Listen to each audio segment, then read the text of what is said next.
Good morning, everyone, and welcome to this workshop with GitLab.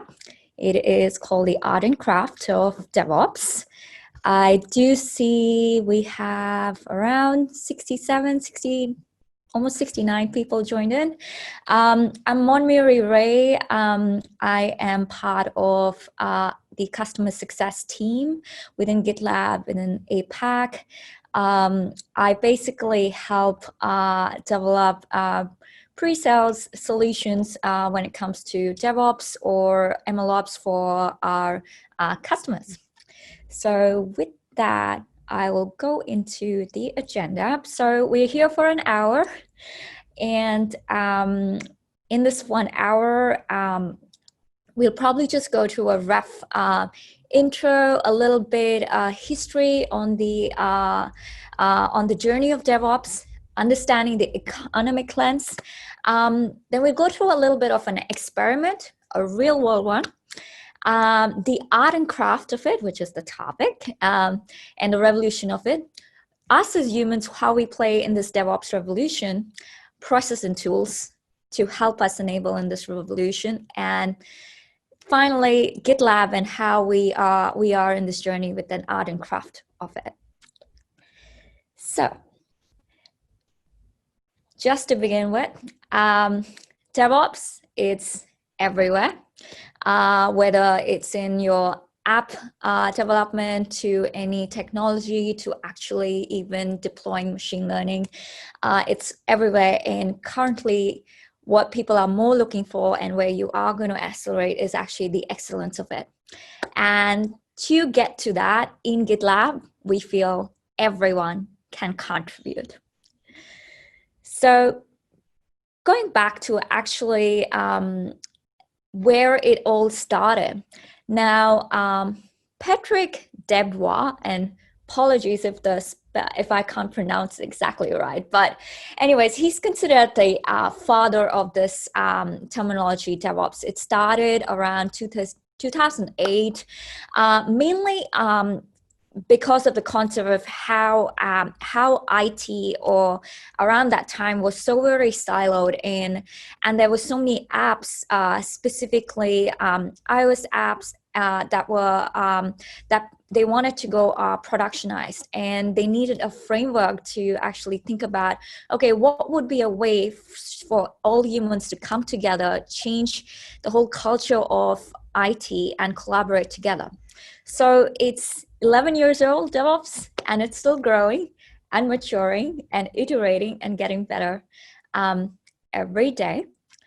So that happened 2008, 2009, it sort of peaked. And then came to 2011 and 2012, where then the economist was like, yay, this agile way of working, fast iteration, but what does that actually mean from a value perspective?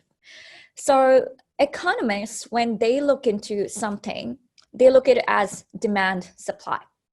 So it's very simple. What they see is a certain price drop of something means more consumption of that and less consumption of something else. And so let's say, for example, tea. So a drop in price of tea means people will buy more of tea, less of actually coffee, and also anything that complements your tea, like sugar or milk, more of that. So what does that mean in reference to technology? So when mobile phones actually came out, what was considered from an economist's point of view was actually a drop in price of communication. So similarly, with AI, it's actually considered just very simple drop in price of machine prediction that substitutes human prediction. And data is actually the complement of that machine prediction. So for DevOps, it's even simpler. It's actually the drop in price of transaction cost within the product teams. So that actually is substituted by all the siloed teams, and it's complemented by human judgment and automation. So from an economist perspective, it's just that drop of friction cost and transaction cost, and complemented by automation and human judgment. So having a good understanding of that value in simple form within GitLab, this is how simple it can go. What is that whole cycle of DevOps? It's an infinite loop which goes all the way from planning to ideating an idea to going all the way into actually the producing and the production of it through all these various steps to creating, to verifying, packaging, releasing, configuring, monitoring it. And with security in the development and defending in the operation side of it, and a whole management lying on top of this infinite loop with every step iterating, feeding back, and getting better all through that infinite loop. So that is in nutshell, the whole life cycle of DevOps. So now we have a little bit understanding of that value and infinite loop. I want to go into a little bit of an experiment and a real world scenario. So now with COVID, I think everyone is watching a lot of movies, streaming a lot of YouTube's, Netflix, Amazon Prime. So this is actually an example of a movie streaming engine and the process that actually flows with it. So traditionally, this is a company where the developers, they build a local streaming engine, and then they move to MVP and then to production. The operations team then, it's like, great, now this is ready to produce. So we go into cloud and deploy it and scale it up. And so then the viewers can then enjoy the movie. The viewers, if there's too many people joining in or not, they might actually have trouble streaming it, might have quality problems, or they might actually love the movie. And they send the feedback after seeing and going through that experience. The developers look into that, work on the feedback, and this sort of cycle continues. Seems fair, seems reasonable, but how can we do it better? So then what happens is, initially, yes, the local streaming engine is built, ready for production.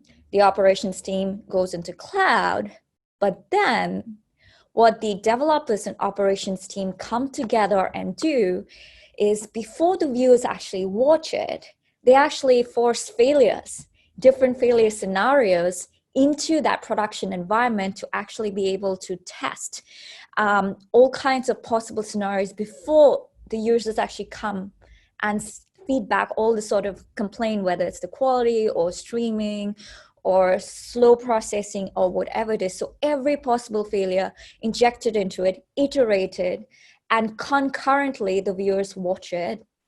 This phenomena is called chaos engineering, and the viewers then go through it, and then later most of the feedback that comes is happy feedback, and continuously it gets happier and happier and happier.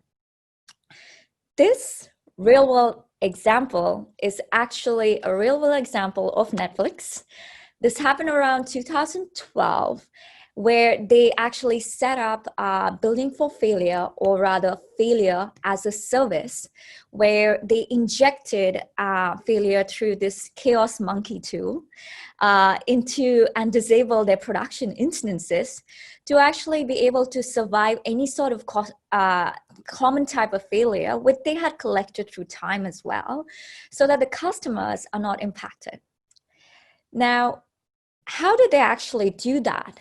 So I did have an opportunity to actually go through that process with them, and the easiest answer they had is actually having the whole DevOps culture where they promote those frequent releases, high automation, software reliability, and have those motivations, objectives to celebrated through the wider audience with their larger business team that helps with promote the stability and the upgradability of the applications.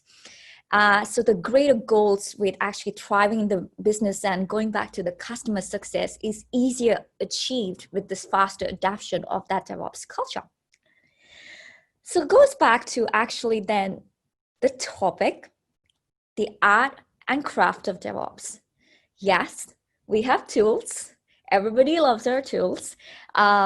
We have source code management, team size, continuous CI/CD, continuous integration, continuous delivery, container security, coding, clouds, AI platform, all of it.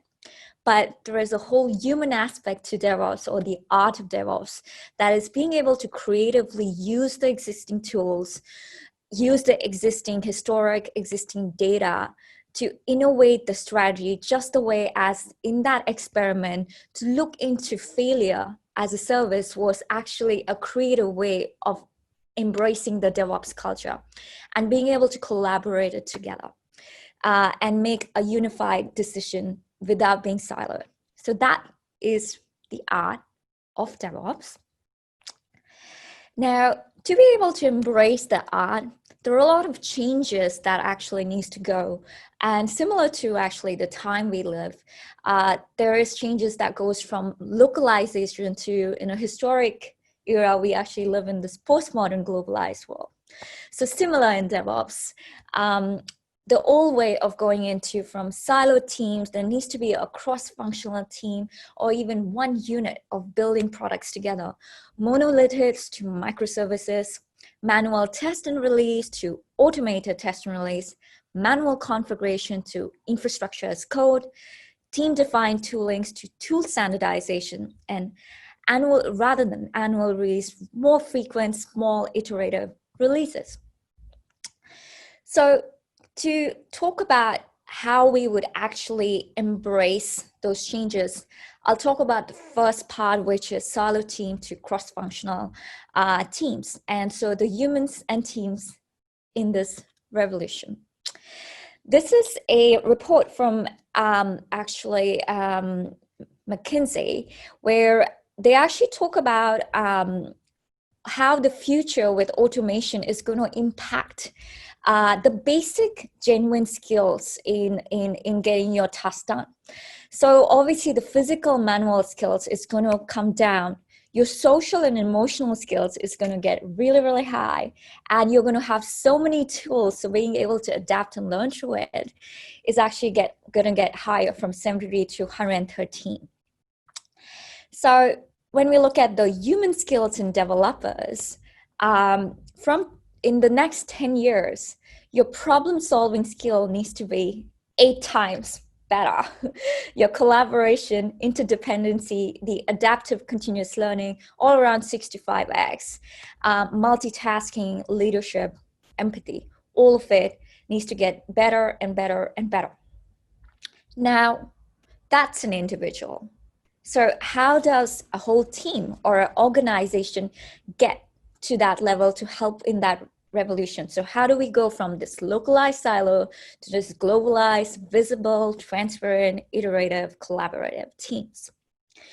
To be able to do that, I will go now into actually certain processes and tools that can help you into that globalized, collaborative world.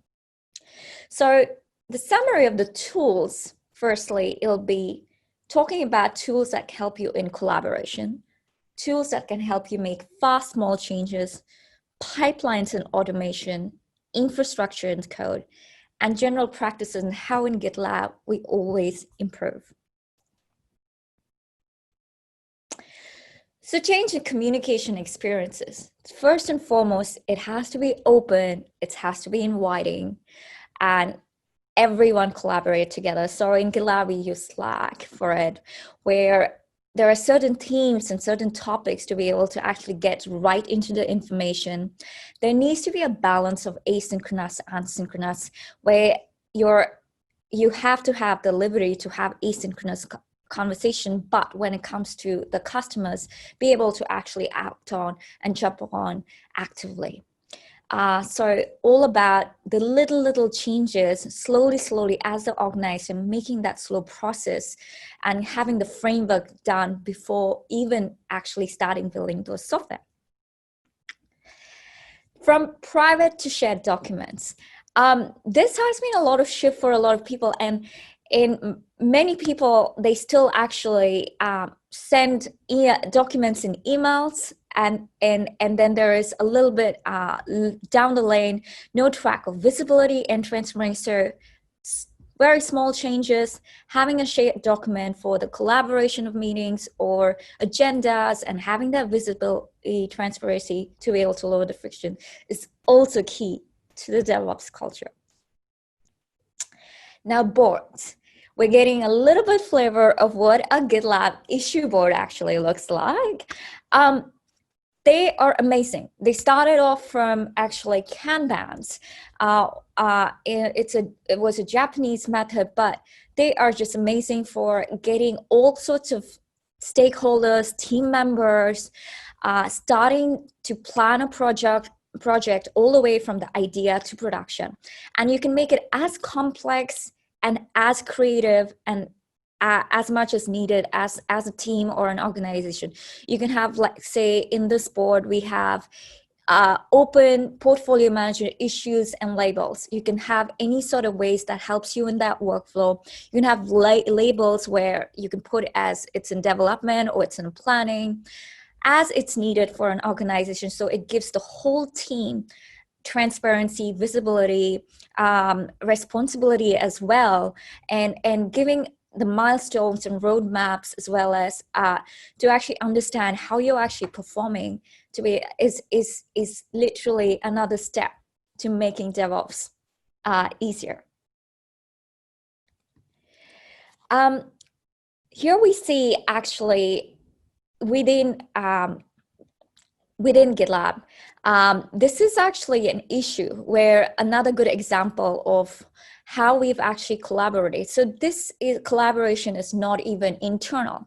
This is an external stakeholder who actually wanted a change in a product. So he wanted this cumulative flow diagram that he wanted in his visual health office workflow. Our product team was able to incorporate that and be able to actually revisit it and actually help him with his request. So again, the openness shouldn't just be internally. The external openness of actually listening to the audience and taking that feedback and being able to collaborate to make your software better is also another key lesson for DevOps. So back to the same kind of points in collaboration, sharing, visibility.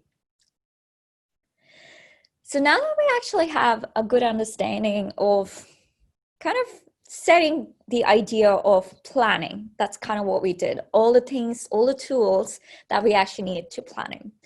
That's great. Now we actually start building. And how do we actually start building? Everyone's probably heard of MVP. The minimal viable product. It's for, I think, someone called Eric Ries, I think so, who started with that lean startup idea of building this sort of MVPs before actually productionizing. Now, we believe that even before MVP, it's too big. How about we actually look into just features of the product, certain little step, and that can actually get it better and better.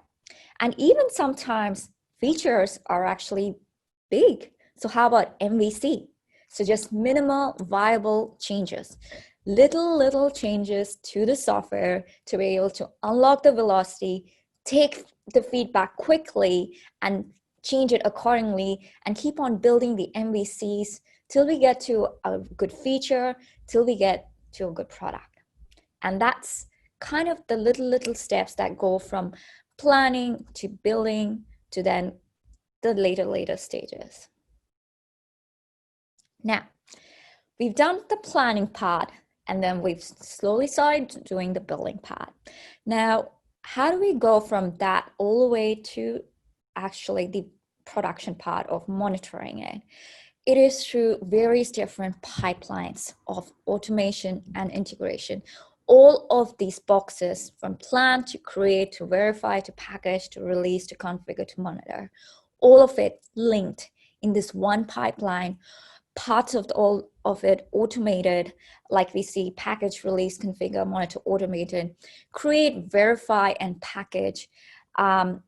Is all version control. So every time you're creating something, you have the version of what you've created, you've verified it, and you've packaged, and you've had different various versions of that put together in one platform.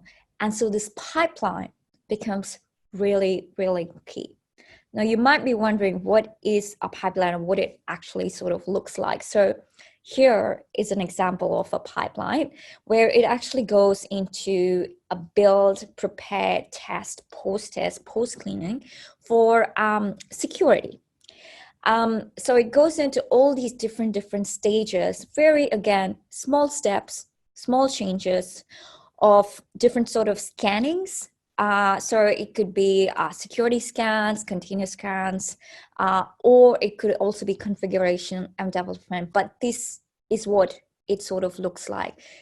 Typical changes and all of that. So if one part of this pipeline doesn't work, you actually know which part and is able to look into the logs, go back, revisit, rechange, and restart the pipeline, because it's all simple steps and easily all synchronized and can be done easily.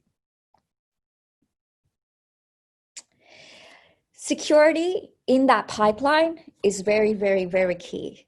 So again, with every security part to it, we recommend at least having the SaaS, DaaS, dependency scanning, container scanning, and license management into that steps of building your applications. Depending on obviously whether you're building app application, iOS, or there are much more, but these basic scannings need to be part of your every step. So you actually, that can be automated. So as a developer, a full stack developer, you don't need to worry about if you're doing all the steps right, and you have a pipeline that actually tells you and guides you through that process that yes, you have vulnerabilities in these areas, may consider it. So you as a developer can actually build it quite freely and collaborate as well. And the QA engineer would exactly know where to go for and stop it from getting developed or redefine the whole development process. So now I'm actually kind of going a little bit into deployments. So once we have kind of the MVCs and even MVFs, how do we actually go about this whole deployment? So again, very small, having a good glimpse of what your product might look in the real world, reviewing your apps. So that's a feature that can actually help you get into the pipeline when it's gone through all the security testing, to be able to review what your app looks like. This is actually done through containers. So it's in GitLab. This is linked into your Kubernetes containers, where you can deploy your review apps and actually have a good glimpse of what it looks like before you shift it even into production. So you can make the little changes if you're not happy with it. And that becomes very, very key in actually this fast iterative cycle, to just have a glimpse of what it might look at the real world, make the little changes again, make sure it's perfect, and then ship it off to production. So we're talking about a little bit of the deployments, and that goes back into, again, a part that we talked about in the time to change of infrastructure as code. This is also really, really important, where if you have infrastructure as a code, so it's this whole concept of having the full code packaged up as infrastructure makes deployment a lot easier. So a lot of the times, many frustrations come from actually waiting for configuration, misaligns of environments. So when you have something like a code full package as infrastructure, it's easy. You can just deploy anywhere without actually figuring out all your configurations and the environments are okay and everything that needs to be perfect for the deployment. Again, little steps that makes your job easier and faster. Uh, tools or mechanism or process just to make it seamless. So having a good understanding of all of this, so what are we in GitLab and at Art Craft, and what we believe always improve. So we started off in 2011 with source code and issues, so it's just SCM. But then we realized all the different gaps, taken the feedback from all our different customers, and kept on building from 2011 to all the way, still building. Only I have 2019 till here, but trust me, we still keep on building in 2020, of a full life cycle for your DevOps journey. So whether it's all the way from idea to production, every little feature that I've gone through has been taking the feedback, implemented, of moving just not from source code management. We're going to take care of your continuous integration to your continuous delivery, to actually analyzing post-delivery, security, all of that put together. So the same boxes how we see in the pipeline. GitLab, what we've done is from manage all the way to that production, a single conversation, single data source, a single permission model, single interference, governance and security, tool that can enhance your team collaboration, and also your lifestyle analytics. So how you are performing in every step of the way to one single application. How did we do that? Now, Concurrent DevOps. It has 3 teams. The first team is visibility. So real-time view across the entire lifecycle. So there's 5 motors: see everything that matters, stay in the flow, don't wait on syncing. And that's really, really key. So don't wait. You can concurrently keep on working on your things.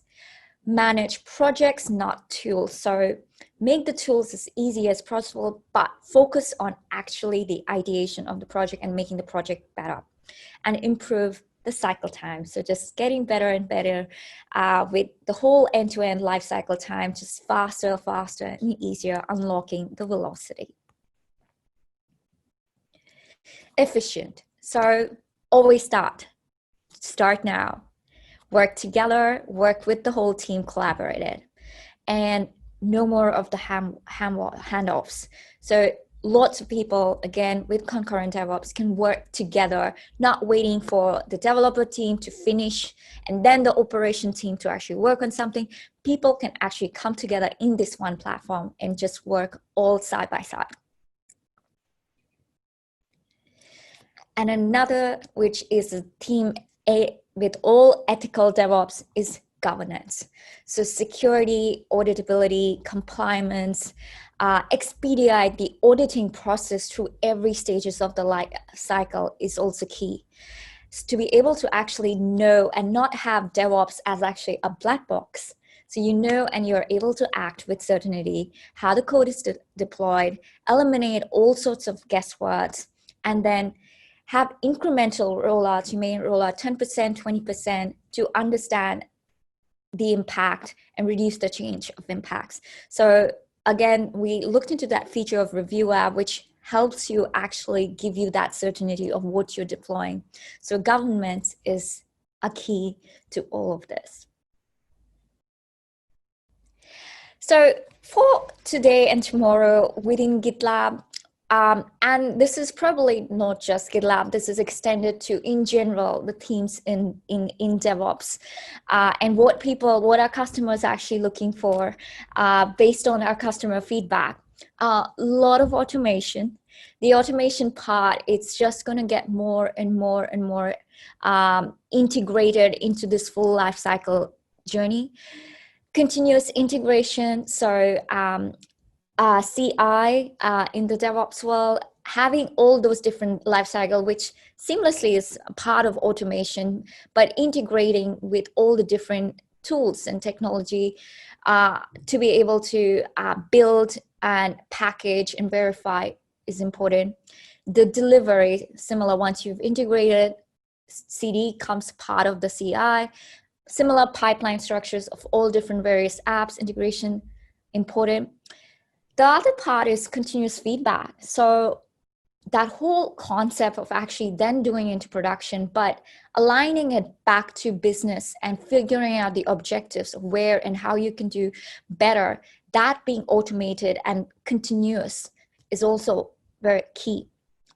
Some of the other topics that are coming out is obviously cloud, deploying all your applications in cloud, containerization to make, like we see, having infrastructure as code, but being able to deploy it fast, easily, and be comfortable with what you're deploying with security is also key. So software development is just getting bigger and bigger and bigger. And you have one development to 5 to 100 to 1,000. So all of this put together actually gets that software excellence as a new competitive advantage. The sixth part, the AI and ML part of it, is actually my favorite one. That comes from the background I come from. That becomes a key in actually building all this software as well. So having the historic data to be able to help operationalize a lot of these machine learning applications into the cloud as the DevOps for machine learning or machine learning for DevOps is also key for the next coming years. So with that, that's all I had to share. And I think I'll be open to question. I do actually also have a feedback form, which I can actually put in the Q&A. Your feedback is important. It is valuable. So I would love to actually have some feedback. It is not mandatory, so please don't feel pressured. But I'll probably just link this form as well into the Q&A.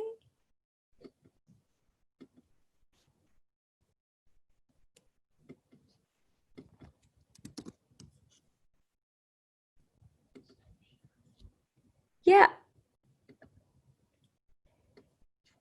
Now, oh, okay, I see some chat. Okay, here is the form. It is in the chat crew. Now I'm gonna just go through some of the questions. Are we able to access the recorded presentation after? Uh-oh, I am not sure if I'm the right person for the question. Is someone, hopefully someone from Girls in Tech can get back, but okay, there you go. Yes, you can. All right, I would love to have the slide deck afterwards if possible. Yeah, so I think, yeah, that can be shared. I will send a PDF version as well. Absolutely. Very informative session, learning quite a bit. Thank you. I'm glad you've learned. Coming from testing background, I would like to know how important are QA testers in DevOps, unless they develop a cross-functional skill and don't stick to testing alone. So it is very, very, very important. It's also a field because if you think about it, it's growing exponentially, and there are a lot of different ethical ethical boundaries that suddenly you've never thought about before. You are needing to think. And it also includes with, your log data sharing. Are you installing the right packages or things like that? So it depends on the maturity of your organization, of where you are in that cycle.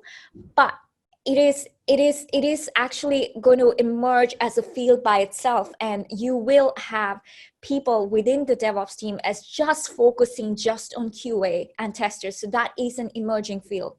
So from a GitLab perspective, we are building more in the security respect, the auditing of it, the compliance of it. We've recognized how important it is, and we want to be able to give our customers the tools to be able to do that. So I think it's a little bit for personal if you want to be all horizontal, but if QA testers are very important, it is, and it will just get more and more through the years.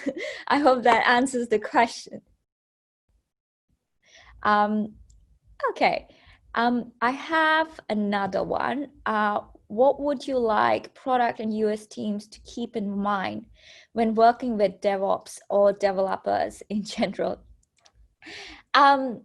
Yes, so that's a good question. So I think it actually goes back to a little bit of that people skills. So collaboration and openness is really, really key. And actually, so originally, developers, when it actually started, this whole concept of DevOps, if you think about how it was in 2009 and 2010, it was a lot of, it was just about, and a little bit is still kind of there, but it is just literally, these caveman developers who would just sit in silos and they want to do their own thing and code, and then don't disturb them, and then once they're done, and push it to UX or push it to that.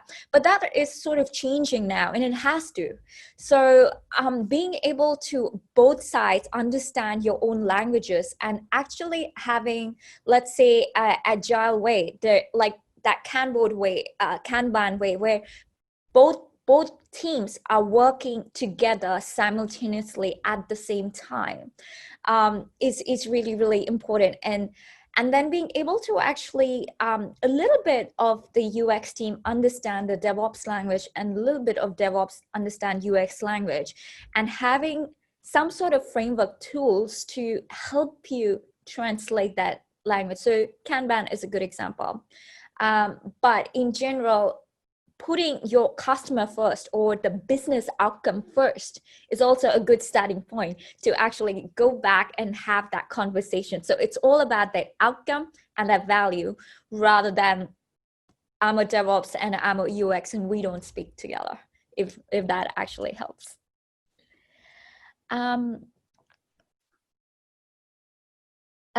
What do you think is the biggest difference in culture and our operation that create a success versus failure environment, or good versus bad? So from a culture's perspective, again, it is that people skill. So it goes back to having a clear understanding of the vision. What is the vision? So in GitLab, the vision is putting the customer first, where everyone can contribute and collaborate together. So having that sort of a vision, rather than, oh, I want to build a I'm part of a COVID app, so I want to build a COVID app. That's great, but what is that vision then? How are you going to do it? So that is really, really important. The other part is that art part that we looked into, the streaming engine example, is being able to actually adapt and continuously learn from your mistakes. So that part is also, so you have to be open to your own mistakes and being able to creatively solve that problem using your existing tools. So it is a very iterative world. things that will consistently keep on changing. So you have to be able to adapt and continuously learn. So going back to those software skills of those 10 different things that will 10 times be needed is basically what you need to be able to successfully be successful. Yeah, that's about it. I don't see any more questions. Any more questions?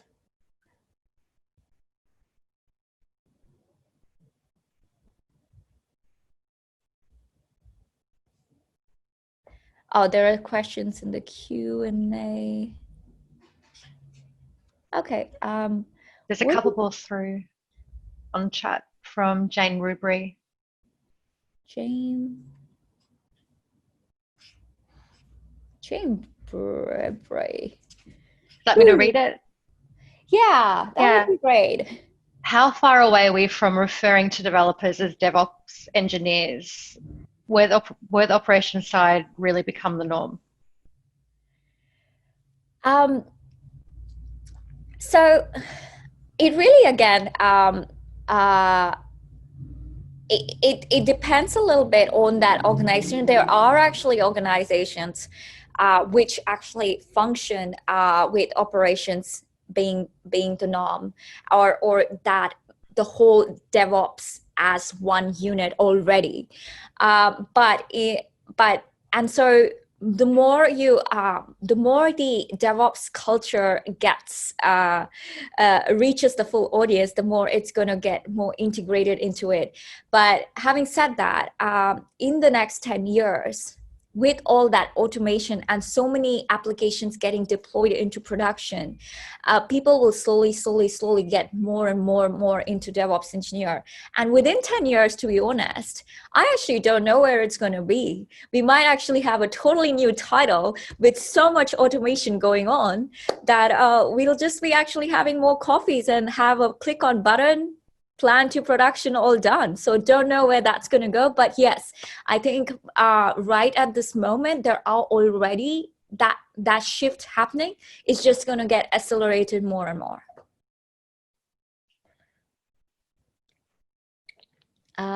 Yeah. Is there more questions?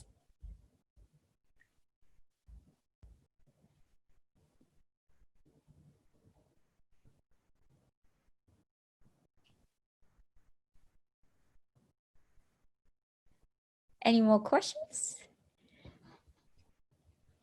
Did I miss any? I think that's all for questions. It looks like the recording for the entire day's program will be available through the Git network. Yeah. Yeah. And yeah, I did send a feedback form. So if anyone wants to fill in, would love to get all the feedback. And yes, we will be sharing all the discussions. And yeah, well, thank you. Oh, thank you. Thank you so much. Well, I hope everyone is safe through COVID. Enjoy the rest of the Girls in Tech conferences. And thank you for joining this.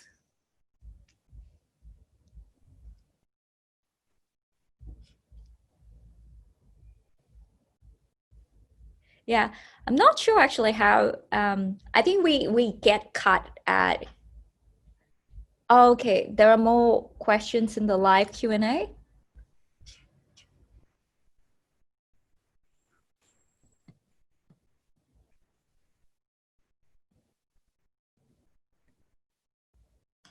Okay, I've got some questions here, Mon. Yeah. Okay, so how do you suggest... Apologies for that. Yeah, still figuring out all the questions and everything, yeah. So how do you suggest introducing DevOps culture into a company with 750,000 plus people? I'm part of this team who will be leading this change, and the task is daunting to say the least. Would you incremental step change in ways of working be the ideal approach? So set up people with new systems, or would it be better to go hard and go fast? Set up multiple systems and bring people into them fresh, project by project? So similar, I would do incremental changes. So again, even to set up a culture, instead of actually having a full force into it, because even being actually sensitive with the way that there will be a lot of fear of aversion. So it's a process change, it's a culture change, the way a person looks into it. So even simple things, right? Like some people are so used to just sending an email and then the rest of the team doesn't have visibility. So having that sort of little changes of having that shared platforms, shared document visibly, so little incremental changes, being very receptive of the general culture now, the current culture now, taking those little changes, whether it can be also you try to implement it for a certain application or a certain business unit, and actually see if that works. Have a little bit of A/B testing of the culture as well.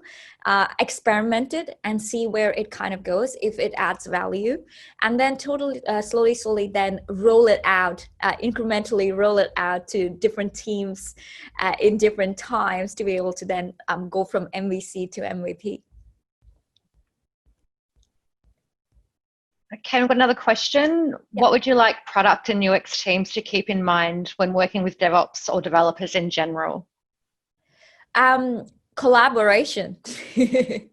So being very open to understanding the language, each other's language. So active listening, collaboration, and realizing that at the end of it, you're building one product. You may be two different entities, but you're building one product. So being open to it. Yeah. Okay, and next one, your swag in the Git swag is amazing. Why do you think DevOps teams should use GitLab over the other providers? So it really again depends. Like I said, for us it's a platform where you are not you're a part of us, because we are a unit team that you can contribute and we can make each other's products better together.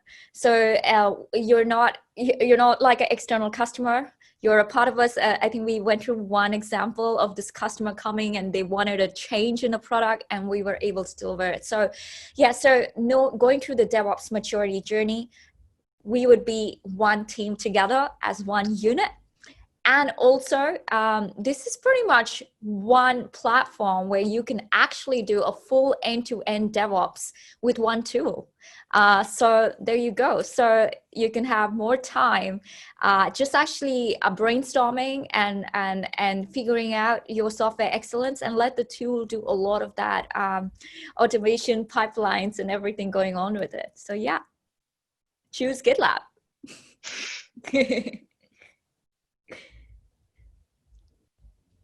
And that looks like it's it for questions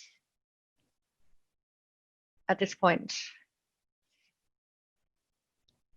Yeah. Any more? I think we'll just give it a minute, maybe.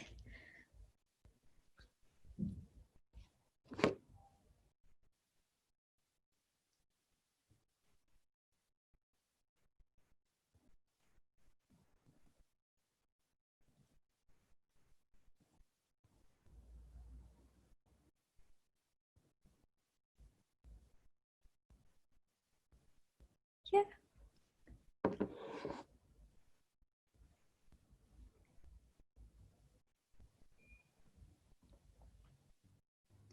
Yeah, I think that should be it.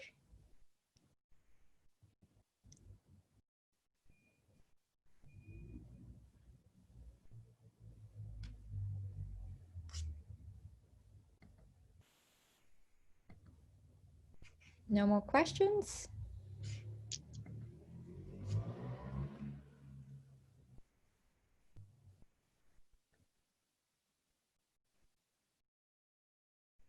Yeah, I think if no more question, I'm pretty sure people can take 10 minutes back into their lunchtime.